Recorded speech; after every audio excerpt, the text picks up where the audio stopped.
Eh, kibuyu, kibuyu, kibuyu cha asili, kibuyu. Gani ambao unamkumbuka ambaye ameshawahi kutangulia mbele za haki? Wengi nawakumbuka wengi. Namkumbuka kuna wadogo mmoja anaitwa Kilavula, anaitwa Lama, alikuwa anaishi pale karibu na shule, amefariki, ametangulia, Mungu amrehemu. Na namkumbuka sister yangu anaitwa Zakia, of course, naye pia vile vile ametangulia. Na kuna bwana mdogo mmoja hivi tulikuwa tunamuita Kwalo, Kwalo. Alikuwa na uchebe fulani hivi. Kipindi cha shule ana uchebe, lakini nikutana naye mara mwisho na uchebe. Pia naye ametangulia hivyo yani. Kibuyu, kibuyu, kibuyu cha asili, kibuyu, kibuyu. Tukizungumzia masuala mapenzi yani yamechukua sehemu kubwa sana ya maisha ya kila mtu. Nakumbuka nipo Vingunguti. Kozi niko Vingunguti, sawa, kuna mdada mmoja alikuwa anaitwa Naima. Mweupe hivi kama Mwarabu. Unajua nilimuelewa sana, lakini shoti kwamba kumfuata mimi niko Kipengele. Na ilikuwa kwa sababu gani?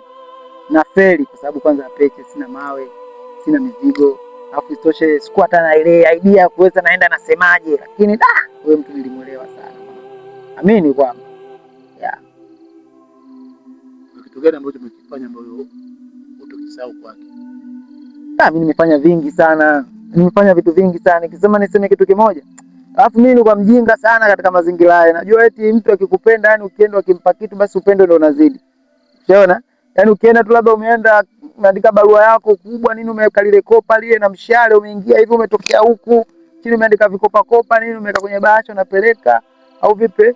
Tafuta kama kwa sababu kipindi kile kwa hakuna kama sasa hivi tu tafuta bahasha sio nini, unachukua unavilingita nini, unasogea naye pale. Hapo unajua ndio alikuwa mwali wa ndani mwanangu yule mtoto, kwa hiyo nilikuwa nasogea dirishani pale. Nikifika pale nachukua nairusha nini, simu hamna kumwambia milioni basi niweze kakaa. Wakati mwingine nafagiliwa mwanangu, inachukua naenda kutupwa jalalani, ninasikilizia majibu. Ya demu ya ngapi? Mimi bwana nilikuwa na kitu kimoja, yani kwanza mimi nilipo nikifuatilia mwanamke nilikuwa na bahati mbaya.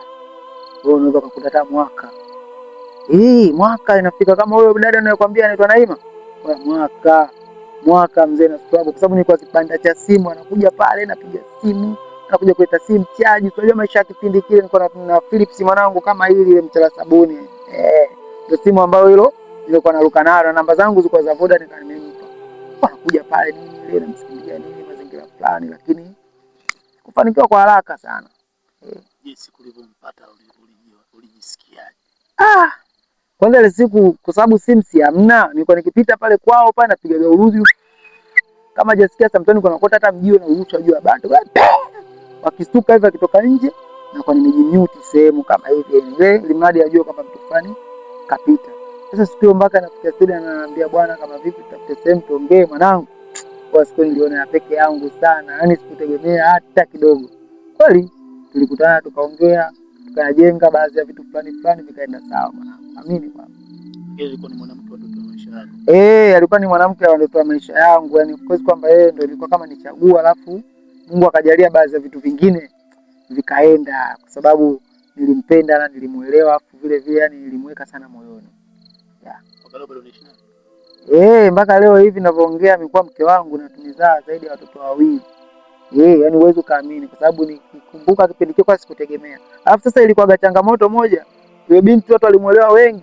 Kwa mimi nilikuwa sina hela, sina nini, lakini yeye ndo akawa amefikia stage baada ya mimi kunielewa, akanishauri bwana leta hata barua. Watoto wa kisasa na neno lao wanasemaga yani. Yani barua tambulisho, yani ukiwa na barua basi kidogo unaweza ukawa na tambuliko ukawa na kikolomo kidogo. Kwa hiyo nikapeleka barua ikatiki mwaka. Sikupeleka mahali, sikufanya nini.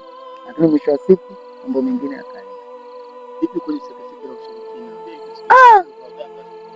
Yani kwenda kwa waganga kwa ajili ya maisha au mwanamke, hivyo vitu blaza vipo tena vipo, siwezi kuvipinga hata kidogo mwanangu. Kuna watu wanafanya na kuna watu kama kulikuwa na rafiki yangu mmoja hata Kiminyiro. Jamaa naye ndo alikuwa zake huyo kidogo tao kwa kipindi kile hata shule. Fanya hivi tupite hivi tu, tunaamini kwenye hilo. Lakini hivyo vitu blaza vipo, siwezi kuvikataa. Kibuyu, kibuyu, kibuyu cha asili, kibuyu, kibuyu. Baba hapo kwenye nyazi hapo ndo sio poa.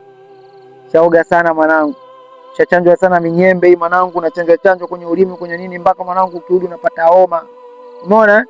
Chachanjwa sana mwanangu, unafikia stage yani mwanangu leo chukua nazi, ingia pale, fanya hivi fanya vile, tushafanya sana. Ushirikina upo blaza, usipongopee mtu, lakini watu wengi wanautia kushoto. Anaweza kakaa kwenye kadani na sawa akasema mimi sifanyi kitu hicho, baadaye anarudi anaingia katika mazingira yale.